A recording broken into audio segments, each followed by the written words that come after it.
خو موږ 40 نفره په دغه قوم کې که ودونه وای 40 ودونه سره یو ځای وای خو زه وایم چې دا وطن به اور اخیستی و د ډېرو درب ودروب د لاسه نه. هغه پرېږدئ، هغه دنیا چې په سروزو په خوړو په غلطو طریقو لګېده هغه په نیکه طریقه ولګوئ.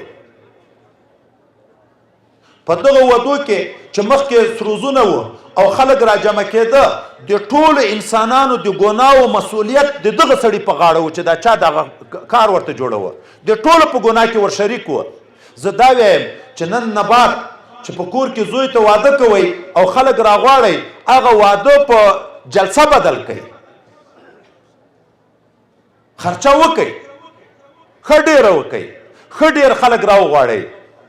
خو د دې دپاره چې دا خرچه د خدای قبوله کړي ولیمه شي. ولیمه سنت طریقه ده، خوړه سنت طریقه ده چې ولیمه شي نو په دیني رنګ یې ورنګوئ.